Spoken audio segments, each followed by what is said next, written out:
Hello, good morning, students. Today we will start the properties of the complement set in the class 11 subject maths. The property of complement set. In the last lecture में हमने complement set पढ़ा था और complement set से हम complement आगे हम पढ़ेंगे complement set की properties. देखिए क्या क्या होती है. फर्स्ट complement law हम पढ़ते हैं. अगर हम किसी सेट और उसके कॉम्प्लीमेंट सेट का यूनियन निकालते हैं तो हमें क्या मिलेगा, यूनिवर्सल सेट मिलेगा. बहुत इजी प्रॉपर्टी है, केवल हम थोड़ा सा फोकस करेंगे और हमें ये प्रॉपर्टी सारी क्या हो जाएगी, याद हो जाएगी. सबसे फर्स्ट पहले अपन बात करते हैं. सबसे पहले अपन ने कौन सी बात करी यहाँ पर कि अगर हम किसी सेट और उसके कॉम्प्लीमेंट का क्या निकालते हैं, हम यूनियन निकालते हैं तो हमें क्या मिलेगा, यूनिवर्सल सेट मिलेगा. दूसरा हम बात करते हैं कि यदि हमने किसी सेट और किसी दूसरे उसके कॉम्प्लीमेंट सेट का क्या निकाला है, इंटरसेक्शन निकाला है, तो हमें क्या मिलेगा, 5 मिलेगा. यानी कि किसी सेट और उसके कॉम्प्लीमेंट सेट में कोई भी एलिमेंट कॉमन नहीं होता है, इसलिए हमें मिलेगा 5. सेकंड, ये फर्स्ट हमारा कंप्लीट हो चुका है. ए और ए यूनियन, हम ए कॉम्प्लीमेंट निकालेंगे तो इसका मतलब हो जाएगा हमारे पास यूनिवर्सल सेट आ जाएगा. और ए के कॉम्प्लीमेंट का हम क्या निकालते हैं, इंटरसेक्शन निकालते हैं, तो हमारे पास आ जाएगा 5. दूसरा, डी मॉर्गन्स लॉ, ये बहुत इंपॉर्टेंट हमारे पास लॉ है. इसके अकॉर्डिंग हमें ये देखना है, ये समझना है कि हमारा ए यूनियन बी और उसका कॉम्प्लीमेंट, यानी कि हम पहले निकालेंगे, दो हमारे पास कोई सेट है ए और बी है, हम पहले निकालेंगे A union B. A union B यानी कि आ जाएगा हमारे पास ए और बी का यूनियन. अगर हम उसका कॉम्प्लीमेंट निकालते हैं तो वो ए यूनियन बी का कॉम्प्लीमेंट किसके इक्वल होता है, ए के और बी के कॉम्प्लीमेंट के इंटरसेक्शन के इक्वल होता है. सिमिलरली अगर हम रिवर्स प्रोसेस करें तो ए इंटरसेक्शन बी का कॉम्प्लीमेंट ए और बी के कॉम्प्लीमेंट का क्या होता है, यूनियन होता है. ए कॉम्प्लीमेंट बी कॉम्प्लीमेंट के यूनियन के इक्वल होता है. बहुत इजी बात है, ये भी हमें क्या हो जाएगा, याद हो जाएगा. हम लॉ ऑफ डबल कॉम्प्लीमेंटेशन पढ़ते हैं. डबल कॉम्प्लीमेंटेशन से क्या होता है कि अगर आप किसी सेट ए का कॉम्प्लीमेंट निकालते हैं, यानी ए का कॉम्प्लीमेंट, जैसे आपके पास ए का कॉम्प्लीमेंट कौन हो गया, ए डैश. इस तरीके से हमने ए का कॉम्प्लीमेंट निकाल लिया और उसका भी डबल कॉम्प्लीमेंट निकालेंगे तो वापस हमें कौन मिलेगा, वही सेट ए मिल जाएगा. ये डबल कॉम्प्लीमेंटेशन है. Law of empty set and universal set ये कहता है कि आप अगर फाइव, अगर आपके पास कोई सेट है तो फाइव का अगर आपके निकालते हैं, फाइव का कॉम्प्लीमेंट अगर आप निकालते हैं तो आपको मिलता है यू, यूनिवर्सल सेट. और यूनिवर्सल सेट का कॉम्प्लीमेंट निकालते हैं तो यूनिवर्सल सेट के अंदर अगर कोई नहीं है तो फिर वो क्या होगा, आपका एम्प्टी सेट होगा. इस तरीके से 5 बेसिक प्रॉपर्टी हमने कॉम्प्लीमेंट के बेसिस पर पढ़ रखी है और ये हमारी क्लियर हो गई. फर्स्ट हमने पढ़ा है complement law, A union, A complement is equal to union, ये हो जाएगा आपका universal set. A complement, A intersection complement of A is equal to 5. De Morgan's law, A union B complement is equal to intersection of complement of A and complement of B. A intersection B, इसका मतलब हो गया आपका A intersection B का complement निकाल रहे हैं तो is equal to complement of union of complement of A and complement of B. And double complementation, if we put the complement of A and again we find the complement of that A dash is equal to, we will get the set A. Law of empty set, that is if we want to find the complement of 5, अगर हमको 5 का complement चाहिए तो हम देखेंगे universal set मिलेगा. और हमें यूनिवर्सल सेट का अगर कॉम्प्लीमेंट निकालते तो हमें क्या मिलेगा, एक एम्प्टी सेट मिलेगा, क्योंकि यूनिवर्सल सेट के अंदर अगर कोई एलिमेंट होगा ही नहीं तो वो हमारा क्या हो जाएगा, एम्प्टी सेट हो जाएगा. जब एम्प्टी सेट के अंदर कुछ भी नहीं होगा, यानी कि उसके अंदर वैसे कुछ नहीं होता है, कॉम्प्लीमेंट हम निकालेंगे तो सारे एलिमेंट कहाँ चले जाएंगे, यूनिवर्सल सेट में चले जाएंगे. ये हमारी बेसिक प्रॉपर्टी थी जो कॉम्प्लीमेंट सेट से रिलेटेड थी. आगे हम देखेंगे कि क्वेश्चंस में एक्सरसाइज 1.5 उसमें हमको कैसे क्वेश्चंस दिए गए.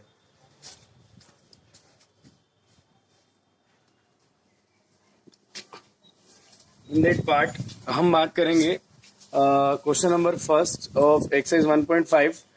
और फर्स्ट क्वेश्चन में गिवन है हमारा एक यूनिवर्सल सेट दिया हुआ है और यूनिवर्सल सेट जो है वो है, उसके अंदर एलिमेंट है 1 2 3 4 5 6 7 8 एंड 9. और सेट ए की बात करेंगे हम. सेट ए में जो है हमारे पास एलिमेंट है 1 2 3 4 और सेट बी में जो है हमारे पास एलिमेंट है 2 4 8 6 और सी के अंदर एलिमेंट दिए गए हैं 3 4 5 और 6. और हमें ये जो क्वेश्चंस दिए गए नीचे, इनके कॉम्प्लीमेंट्स फाइंड करना है. तो हम सबसे पहले बात करेंगे कॉम्प्लीमेंट की. तो कॉम्प्लीमेंट हम स्टार्ट करेंगे कॉम्प्लीमेंट ऑफ ए से. सबसे पहले हमको यूनिवर्सल सेट दिखाई दे रहा है. यूनिवर्सल सेट हमारा हो गया 1, इसके अंदर एलिमेंट है 1 2 3 4 5 6 7 8 9. और जबकि ए के अंदर है हमारे पास 1 2 3 एंड 4। तो हम यहाँ बात करेंगे इसके अंदर कौन कौन से एलिमेंट होंगे। First, complement of A. Complement of A is U minus A. U minus A means only the element of U except the element of A. A को छोड़कर बाकी जितने भी हैं वो सारे के सारे किसके कॉम्प्लीमेंट, वो सब कहाँ आ जाएंगे, कॉम्प्लीमेंट ऑफ ए में। तो 1 2 3 4 हमें क्या करना पड़ेगा, ऐसे हटाना पड़ेगा। 1 2 3 4 हट गया, क्या बचेगा 5 6 7 8 9। 5 6 7 8 और ये आ जाएगा आपका 9। यही आपकी किसकी वैल्यू होगी, कॉम्प्लीमेंट ऑफ ए। दूसरा हम बात करेंगे कॉम्प्लीमेंट ऑफ बी। तो complement of B is U minus B, that is B के सारे एलिमेंट 2 4 8 6, 2 4 8 और आपका चला जाएगा 6 चला जाएगा। तो हम यहाँ बात करेंगे 1 बच जाएगा, 3 हो जाएगा, 4 हो जाएगा, नहीं 1 3 4 तो यहाँ पे हो गया आपका 1 3 5 6 हट जाएगा, 7 और आ जाएगा आपका 9 आ जाएगा, क्योंकि 2 4 8 6 हमको इसके अंदर से हटा देना है। हम बात करेंगे यहाँ पे थर्ड इज ए यूनियन और सब, ये आ गया आपका C dash, complement of A union C. सबसे पहले अपन ए यूनियन सी कैलकुलेट करते हैं। तो मैं यहाँ कर रहा हूं now for third question find A union C. A union C means A और सी का यूनियन। तो हम ए को देखते हैं, यूनियन की प्रॉपर्टी जानते हैं कि दोनों की कॉमन एलिमेंट को एक बार लिखना है और जो बाकी सारे डिस्टिंक्ट एलिमेंट है अलग अलग है उनको सबको लिखना है। दैट इज आ जाएगा 1 2 3 4 5 एंड 6, ये आ जाएंगे आपके सारे एलिमेंट। 1 2 3 4 यहाँ तक है, 3 4 5 6 ये आ जाएगा। नाउ हमको इसका कॉम्प्लीमेंट फाइंड करना है। A union C complement is equal to U minus क्या हो जाएगा, A union C, difference of both the set. U universal set में से हम क्या करेंगे, ए यूनियन सी को हटाएंगे। ए यूनियन सी के कौन कौन से एलिमेंट है, 1 2 3 4 5 6। तो 1 2 3 4 5 6 यहाँ से हटा दो, 1 2 3 4 5 6 क्या बच जाएगा 7 8 और आ जाएगा आपका 9। ये क्या होता है, कॉम्प्लीमेंट ऑफ, ये हो जाएगा आपका ए यूनियन सी। हम फोर्थ क्वेश्चन की बात करते हैं। फोर्थ क्वेश्चन में हमारा आ गया, अब ये देखिए आपका ये सिमिलर क्वेश्चन है। पहले क्वेश्चन नंबर फोर्थ में आपको पहले क्या करना है, ए यूनियन भी फाइंड करना है जैसे आपने ए यूनियन सी करा था, है ना, और उसके बाद क्या कर लेना है, उसका कॉम्प्लीमेंट इस तरीके से फाइंड कर लेंगे आप। तो क्वेश्चन नंबर फोर्थ जो है ये आपको सोल्व करना है। क्वेश्चन नंबर फिफ्थ की बात करेंगे, कॉम्प्लीमेंट ऑफ ए। सबसे पहले तो हम निकालते हैं complement of A and its complement. तो हम जानते हैं कि ए का कॉम्प्लीमेंट हमारे पास आ गया, तो आपको क्या करना है, u माइनस कॉम्प्लीमेंट ऑफ ए को सब्ट्रैक्ट करना है। तो क्योंकि हमें कॉम्प्लीमेंट का भी कॉम्प्लीमेंट चाहिए, डबल कॉम्प्लीमेंट अपन ने लॉ पढ़ रखा है। u यूनिवर्सल सेट के अंदर से कॉम्प्लीमेंट ऑफ ए के सारे एलिमेंट जाएंगे, 5 6 7 8 9, 5 6 7 8 9 चलेगा, बचेगा 1 2 3 4। यहाँ आ जाएगा आपका 1, ये 2, ये 3 और ये 4 आ जाएगा। तो ये कॉम्प्लीमेंट क्या निकल गया आपका, यहाँ पर निकल जाता है कॉम्प्लीमेंट ऑफ एक डबल कॉम्प्लीमेंट ऑफ। उसके बाद हम बात करते हैं, अच्छा ये सारे जो एलिमेंट आए हैं ये किसके एलिमेंट है, ये वापस आ गए आपके किसके, ए के। तो आप देख सकते हैं 1 2 3 4 ये वापस ए के एलिमेंट है।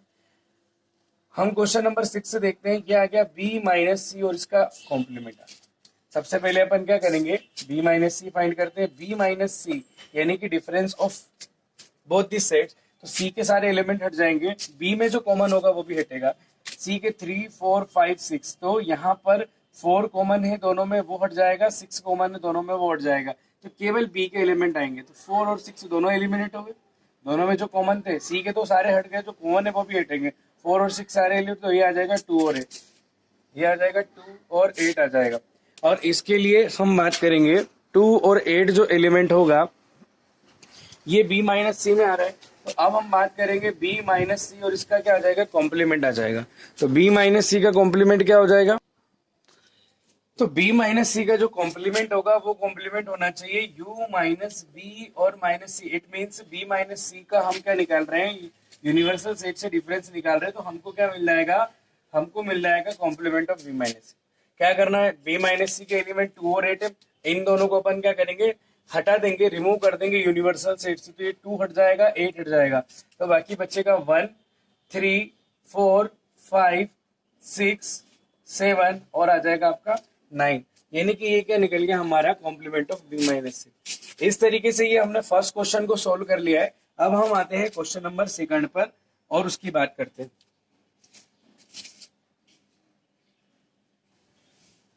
ये रहा आपका question number second, exercise 1.5 in the first chapter. और इसके हमें अंदर बात करनी है,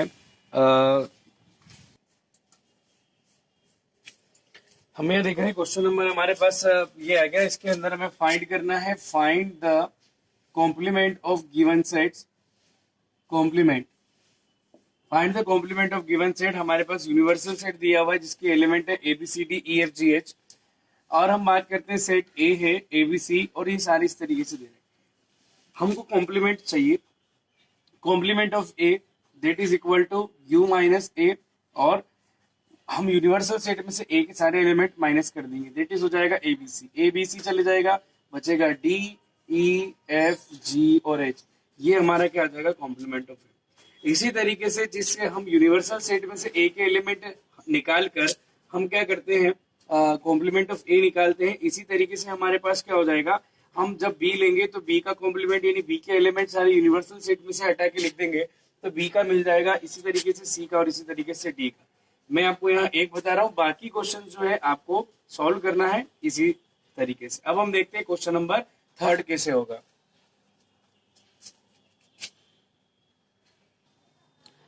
हम बात करेंगे क्वेश्चन नंबर 3। क्वेश्चन नंबर 3 हमारे पास यहाँ पर दिया गया है, और इसमें आपको क्वेश्चन ने बोला है कि यूनिवर्सल सेट क्या होगा, set of all the natural number, यानी नेचुरल नंबर के सेट को, नेचुरल नंबर का जो सेट है उसको यूनिवर्सल सेट मानते हुए आपको क्या करना है, यूनिवर्सल सेट के यूनिवर्सल सेट जो होगा वो आपका नेचुरल नंबर का सेट होगा, और नेचुरल नंबर के सेट को यूनिवर्सल सेट मानते हुए आपको इन सभी सेट्स के जो गिवन है उनका कॉम्प्लीमेंट फाइंड करना है कि हम इनका कॉम्प्लीमेंट किस तरीके से फाइंड आउट करेंगे। सबसे पहले हम बात करते हैं इसके कॉम्प्लीमेंट की। फर्स्ट क्वेश्चन का सॉल्यूशन को देखते जाइए। X is such that x is an even natural number.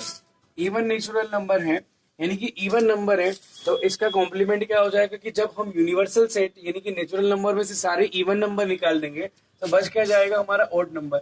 X is such that, इसका कॉम्प्लीमेंट सेट हो जाएगा x is such that x is an odd natural numbers. ये हमारा क्या हो जाएगा, सेट हो जाएगा, इसका आंसर हो जाएगा, है ना। हम बात करते हैं यहाँ पर सेकंड वाले की। इसके लिए हमारा जो होगा सेकंड वाला, x is such that x is odd natural number, तो इसके लिए इवन हो जाएगा x is such that x is an even, और आ जाएगा आपका नेचुरल, और हो जाएगा नंबर। ये हमारा सेकंड का कॉम्प्लीमेंट हो गया। थर्ड का कॉम्प्लीमेंट देखते हैं।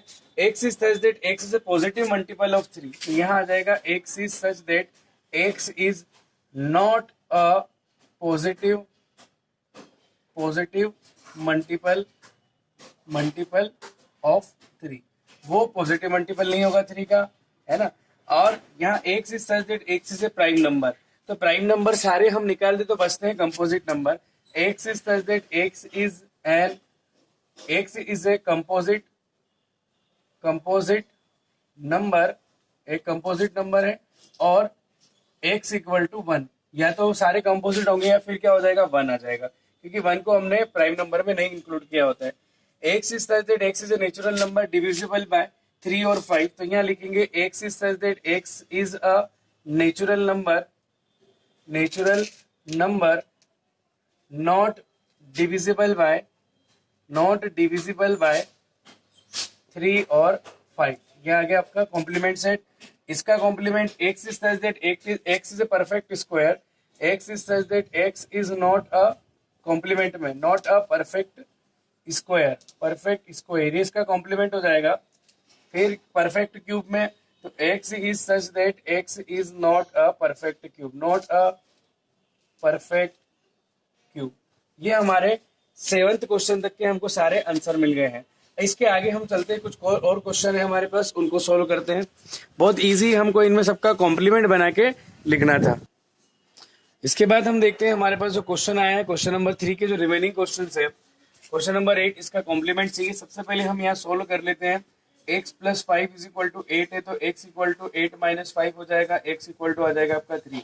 यानी इस सेट को अगर सोल्व करते हैं तो इसके अंदर एलिमेंट आएगा 3, हम इसका कॉम्प्लीमेंट कैसे लिख सकते हैं? x is such that x is a natural number, है ना, and x is not equal to 3। अगर इक्वल टू में यानी कि हमको कॉम्प्लीमेंट उल्टा बना के लिखना है, इसका कॉम्प्लीमेंट लिखना है, तो अगर 3 इसका एलिमेंट है तो 3 इसका एलिमेंट नहीं होना चाहिए। फिर इसके बाद क्वेश्चन नंबर हम 9 को सोल्व करते हैं। 2x plus 9 2x plus 5 equal to दे रखा है 9, तो 2x इक्वल टू आ जाएगा 9 माइनस 5, तो 2x इक्वल टू आ जाएगा 4, 2 2 जा 4 और x इक्वल टू हो जाएगा आपका 2। तो 2 एलिमेंट इसके अंदर आ रहा है, तो ये लिखेंगे x is such that x is a natural number and आ जाएगा आपका x is not equal to क्या आ जाएगा 2 आ जाएगा। फिर हम बात करते हैं यहाँ पर, देखिए x इज ग्रेटर देन और इक्वल टू 7। x जो होना चाहिए 7 से बड़ा होना चाहिए, इक्वल होना चाहिए। तो 7 से बड़ा है इक्वल, इसका कॉम्प्लीमेंट में क्या आएगा? या तो 7 आएगा या 7 से सारे ग्रेटर नंबर आएंगे।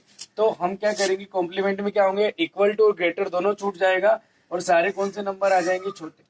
x is such that x belongs to and हो जाएगा आपका x इज लेस देन 7, क्योंकि इक्वल टू में कौन कौन आ रहा है? 7 से बाकी सारे बड़े नंबर आ रहे हैं, तो कॉम्प्लीमेंट में सारे नंबर 7 या और 7 से सारे बड़े नंबर हट जाएंगे, है ना।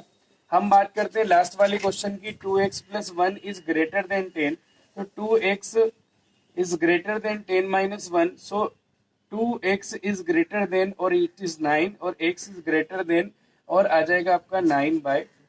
तो ये जो है 9/2 एक यहाँ पर जब हम इसको सॉल्व करेंगे तो क्वेश्चन ये कह रहा है कि x इससे ग्रेटर है, तो हमारे पास जब हम बात करेंगे इससे बड़ा वाला नंबर जो है इस सेट में आएगा, नेचुरल नंबर।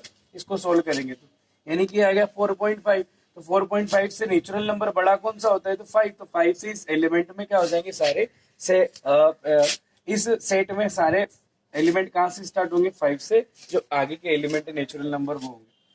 अब हम बात करते हैं यहाँ पर कि इसके कॉम्प्लीमेंट में कौन होगा? तो 5 और उससे जितने भी सारे बड़े एलिमेंट्स उन सबको छोड़ना पड़ेगा। तो हम इनको क्या कर रहे हैं? इस सॉल्यूशन को ऐसे लिखते हैं, x is such that x belongs to n, एक नेचुरल नंबर होगा एंड बड़े सारे छोड़ने, इक्वल वाला नहीं छोड़ना है, तो क्या लिखेंगे? x इज लेस देन और इक्वल टू 9/, आ जाएगा आपका 2। यानी कि x एक नेचुरल नंबर होना चाहिए, चाहे वो 9/2 से मिले या उससे क्या हो? छोटा हो। इस तरीके से क्या आ गया हमारे पास? ये 9 अप टू जितने भी क्वेश्चन हमारे हैं 11th क्वेश्चन तक के हमको सारे क्या मिल गए हैं? आंसर मिल गए और हमने कॉम्प्लीमेंट से यहाँ पर क्या कर लिए? निकाल लिए। इस तरीके से हमारा ये जो है कॉम्प्लीमेंट सेट का जो पार्ट है वो यहाँ पर थोड़ा सा हम सीखते हैं।